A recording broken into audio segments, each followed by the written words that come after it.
everyone, welcome to our channel Coders Arcade. In today's video, we will be talking about decision making and looping statements in C. So before starting the video, I would like to request you people to please like our videos and share it with your friends and family. And also subscribe to our channel and press the bell icon so that you get notifications about our latest updates. Thank you. So let's start with today's topic. In looping, a sequence of statements are executed until some conditions for termination of the loop are satisfied. A program loop therefore consists of two segments, one known as the body of the loop and the other known as the control statement.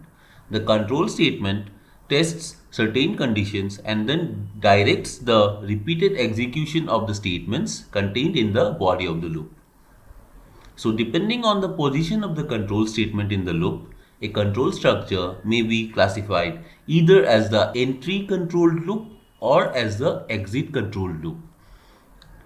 The flowcharts here will give you a better idea of entry control loops or exit control loops.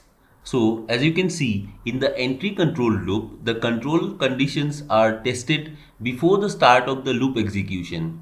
If the conditions are not satisfied, then the body of the loop will not be executed. In the case of an exit control loop, the test is performed at the end of the body of the loop and therefore the body is executed unconditionally for the first time. The entry control loop and the exit control loop are also known as pre-test and post-test loops respectively. You have to keep in mind that the test conditions should be carefully stated in order to perform the desired number of loop executions. It is assumed that the test conditions will eventually transfer the control out of the loop. In case, due to some reason, it does not do so, the control sets up an infinite loop and the body is executed over and over again, which is a bad practice. So, a looping process in general would include the following four steps. The first step is setting and initialization of a condition variable. Then the second step is execution of the statements in the loop. The third one is test for a specific value of the condition variable for execution of the loop. The fourth one is incrementing or updating the condition variable. So these are the four steps which are included in our looping process. So the test may be either to determine whether the loop has been repeated the specified number of times or to determine whether a particular condition has been met. In C language, there are three constructs for performing looping operations. They are the while statement, the do while statement and the for statement. We shall discuss the features and applications of each of these statements in our today's video. So let's start with the while statement. The simplest of all the looping structures in C is the while statement. The basic format of the while statement is, as you can see in the picture, while test condition, then body of the loop. So the while is an entry controlled loop statement. The test condition is evaluated and if the condition is true, then the body of the loop is executed. After execution of the body, the test condition is once again evaluated and if it is true, the body is executed once again.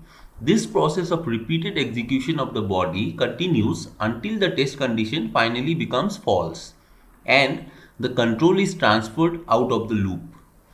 On exit, the program continues with the statement immediately after the body of the loop. So the body of the loop may have one or more statements. The braces are needed only if the body contains two or more statements. However, it is a good practice to use braces even if the body has only one statement. Otherwise, we might get confused. So it is better to use braces.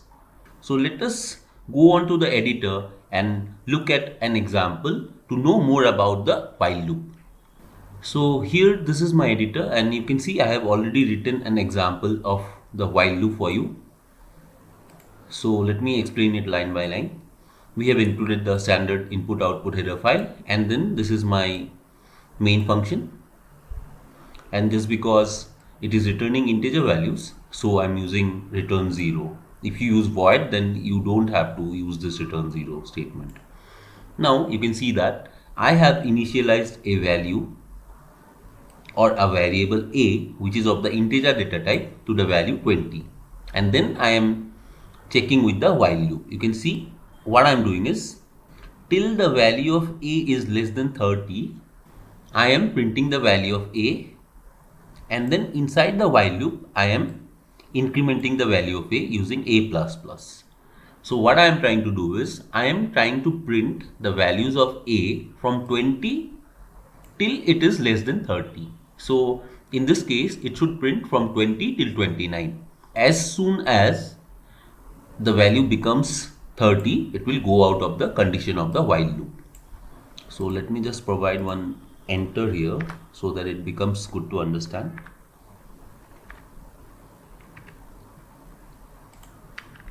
Okay, now I will run it for you and show you what the output will be looking like. So here you can see, let me just zoom it for you. I initialize the value to 20, you can see here.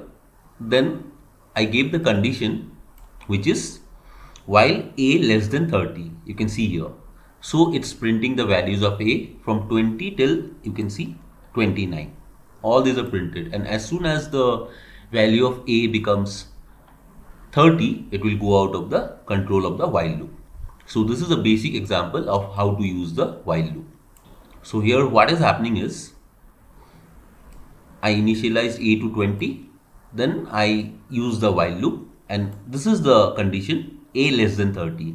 So till the value of a is less than 30, it will be printing the values of a as you saw in the console, and it will be doing it one step at a time. So it was 20, it will be incremented, it will become 21, then it will be displayed, and following till 29 it will be displayed, and then it will go out of the while loop. So this is the basic example. Let me show you the output once again. So here you can see from 20 till 29 has been displayed, and then it came out of the control of the while loop. So now let us move on to the next looping statement, which is the do statement or the do while statement. So the while loop construct that we have discussed in the previous example makes a test of condition before the loop is executed. Therefore, the body of the loop may not be executed at all if the condition is not satisfied at the very first attempt.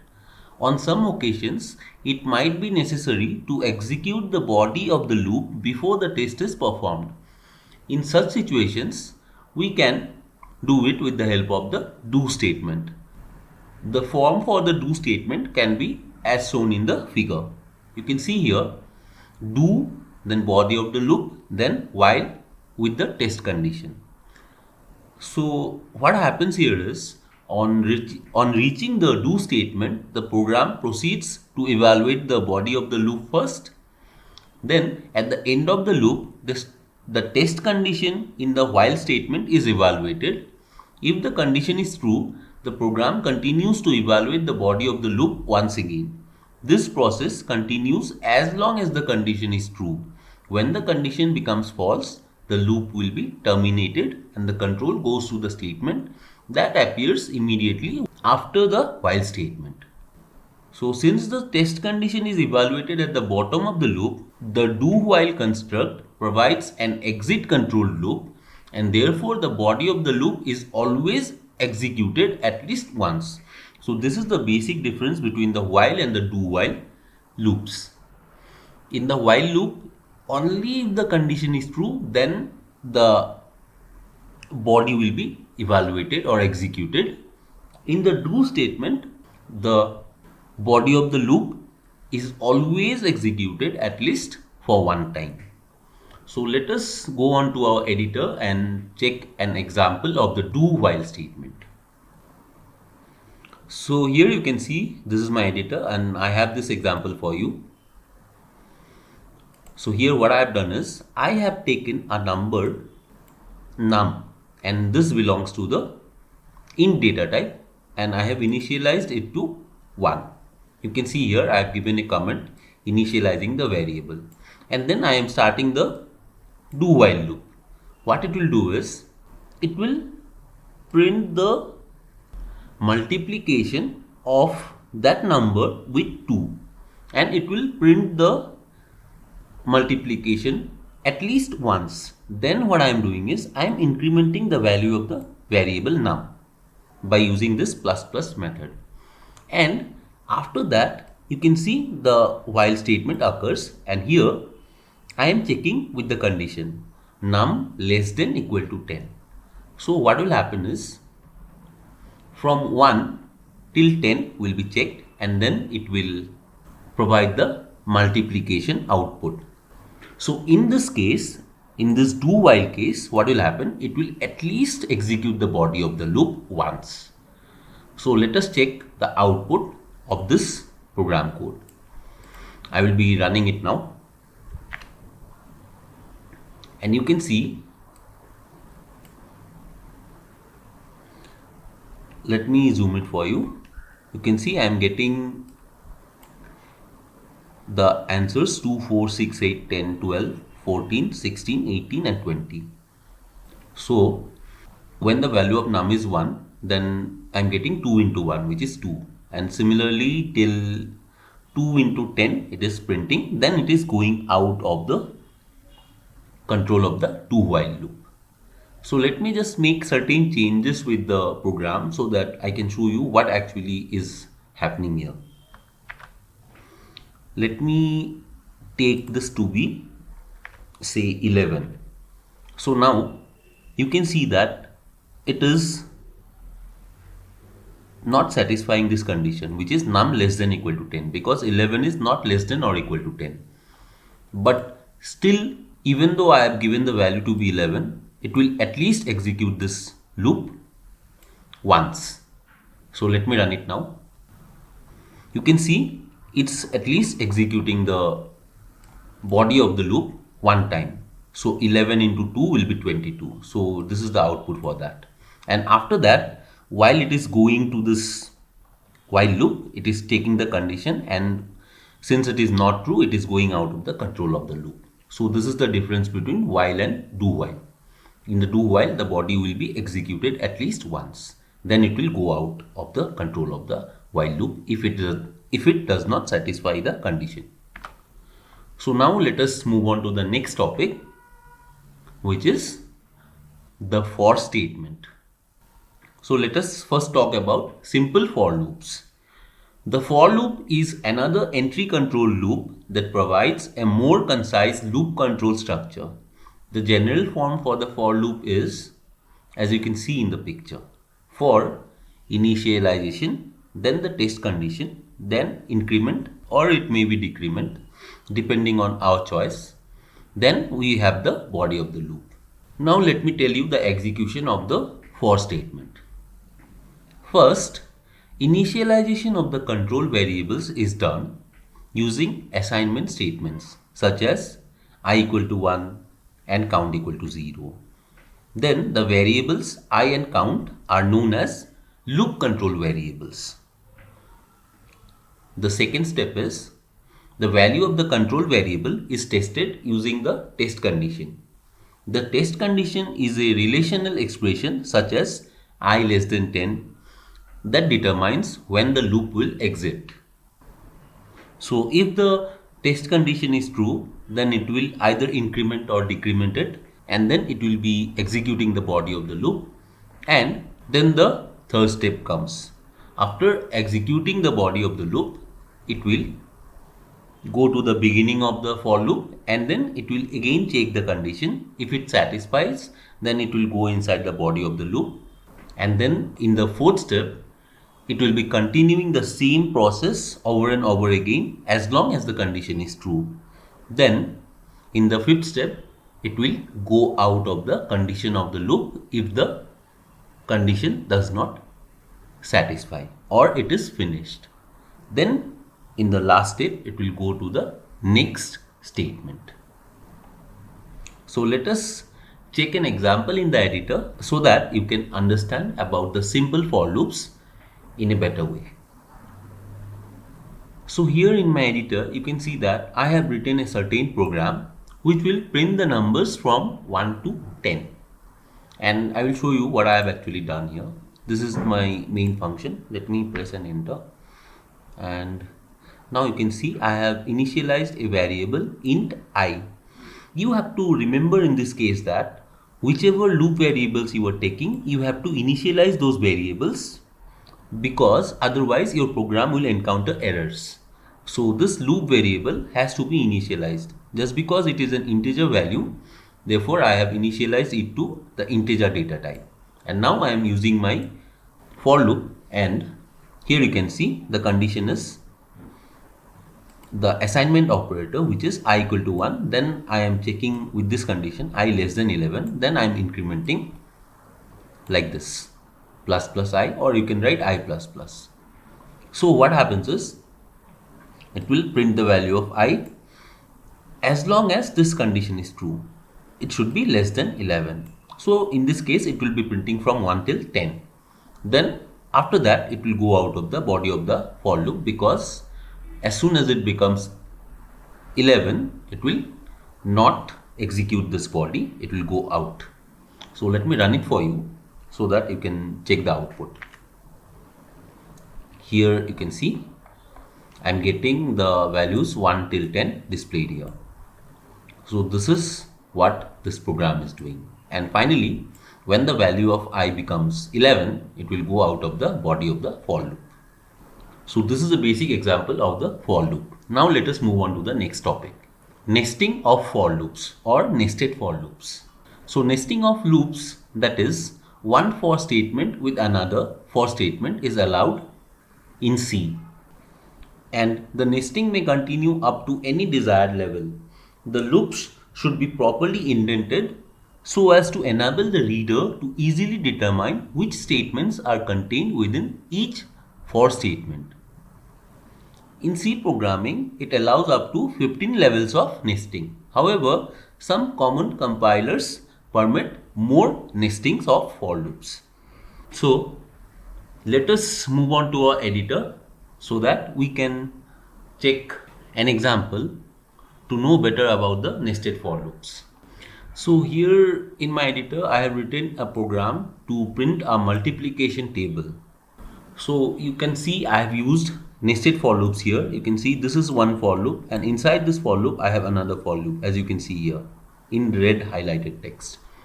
So let me show you what actually is happening with the table.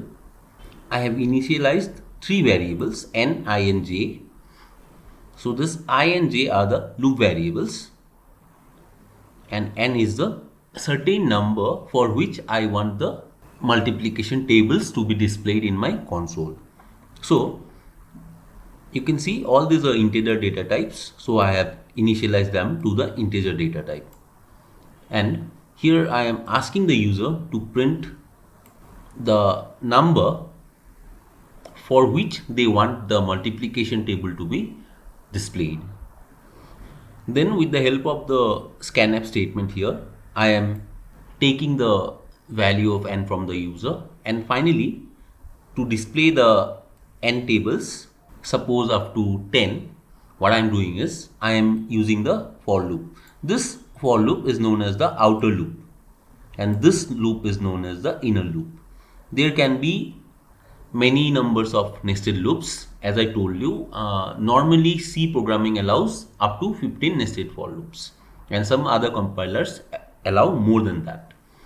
So first what will happen is it will take the numbers from 1, then it will increment the numbers till the value of n which the user will provide. Suppose the user provides 5, then the multiplication table from 1 till 5 will be displayed. And I want to display 10 multiples here.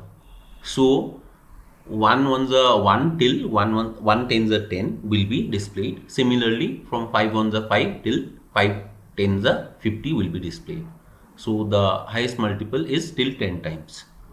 Therefore, I have taken this inner loop. You can see here, it takes the value till 10.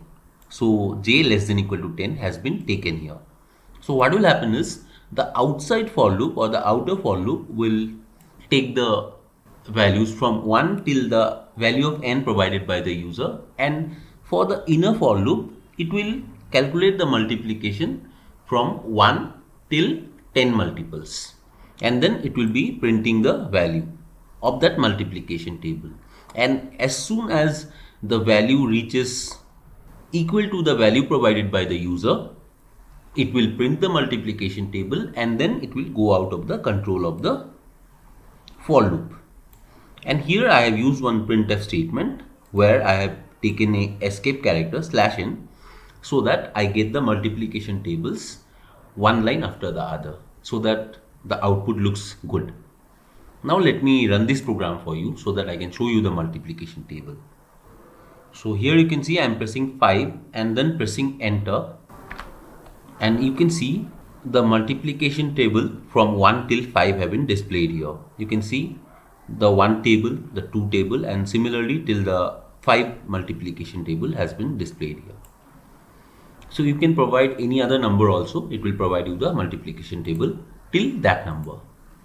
So this is how the nested for loop is working here, and in this way you can do many other operations using the nested for loops. Okay, now let us move on to our next topics where we will learn about using the break and the continue statements. The break and the continue statements come under the section jumps in loops. So loops perform a set of operations repeatedly until the control variable fails to satisfy the test condition. The number of times a loop is repeated is decided in advance, and the test condition is written to achieve this. Sometimes when executing a loop, it becomes desirable to skip a part of the loop or to leave the loop as soon as a certain condition occurs. For example, consider the case of searching for a particular name in a list containing, say, 100 names. A program loop written for reading and testing the names 100 times must be terminated as soon as the desired name is found. So, C programming permits a jump from one statement to another within a loop as well as a jump out of a loop. So let us check jumping out of a loop. An early exit from a loop can be accomplished by using the break statement or the goto statement. We have already seen the use of break statement in the switch statement in my earlier videos and the goto in the if-else construct.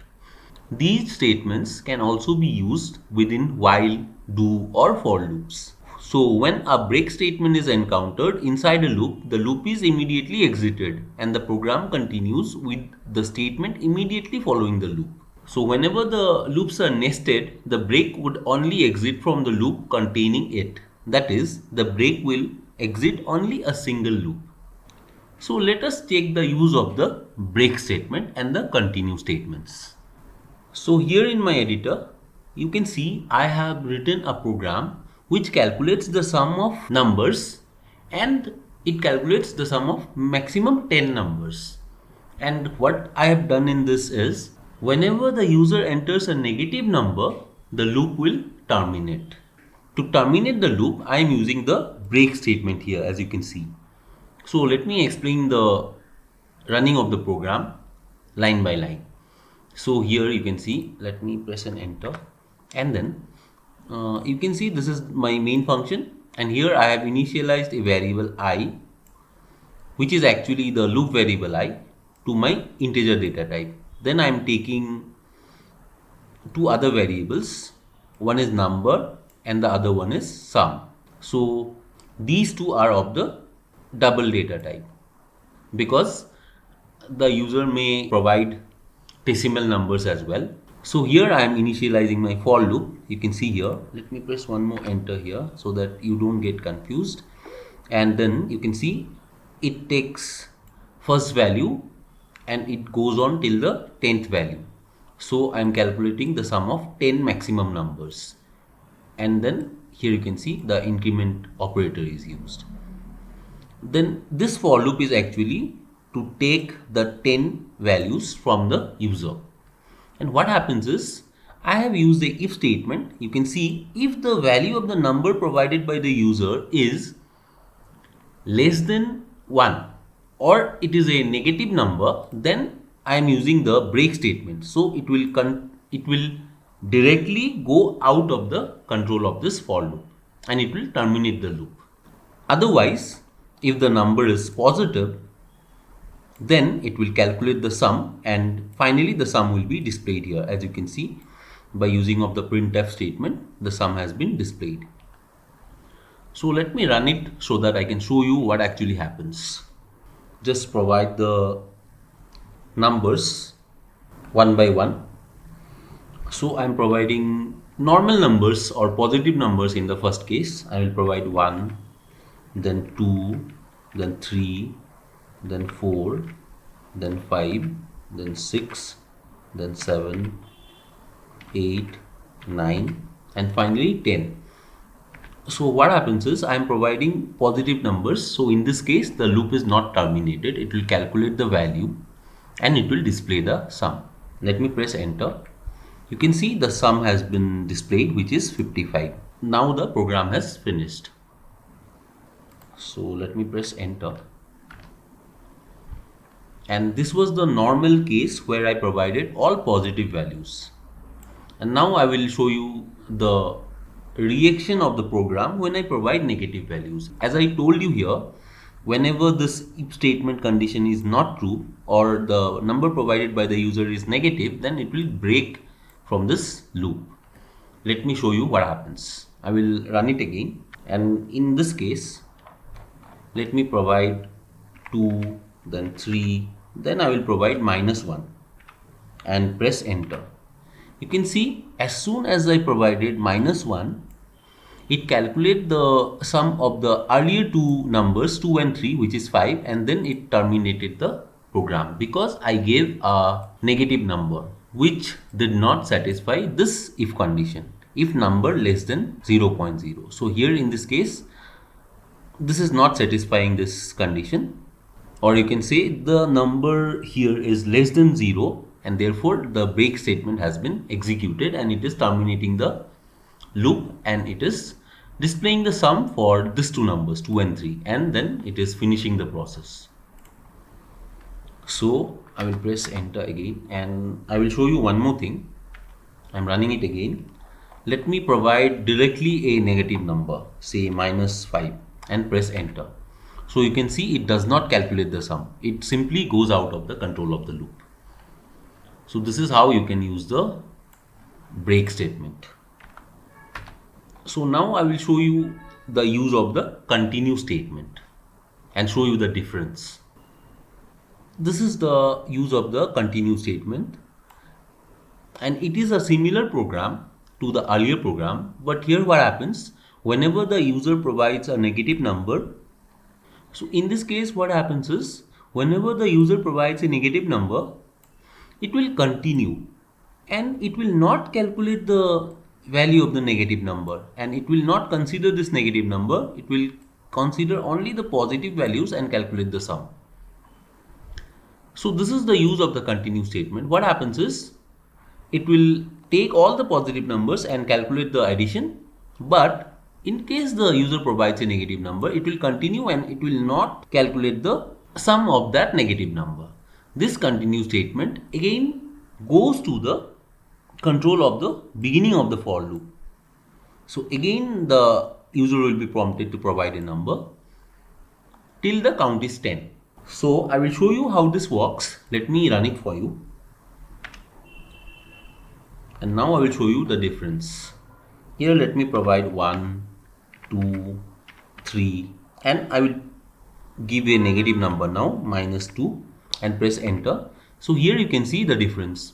When I am giving a negative number, it is not going out of the loop. It is going back to the control of this for loop again here. And then it is asking me to provide a different number. So here I will give 3 and press enter. And then again I will give -9, press enter. And then -5, press enter. Say 6, enter, 5, enter. Let it be 7. Then I will press enter. And you can see it calculates the sum in this case. So let us check it. So 7 plus 5 is 12, 12 plus 6 is 18, then 18 plus 3 is 21, 21 plus 3 is 24, then plus 2 is 26, then plus 1 is 27. So you can see only for the positive values we are getting the sum and the negative values have been skipped.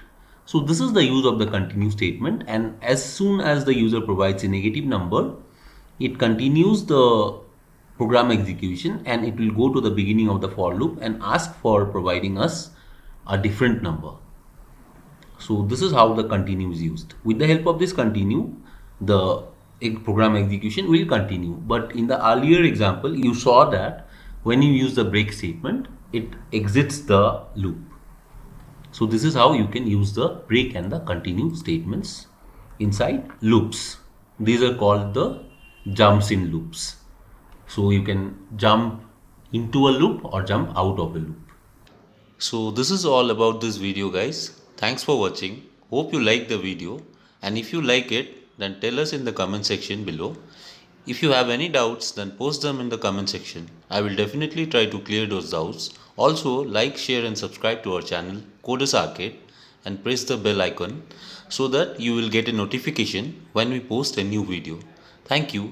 Happy learning.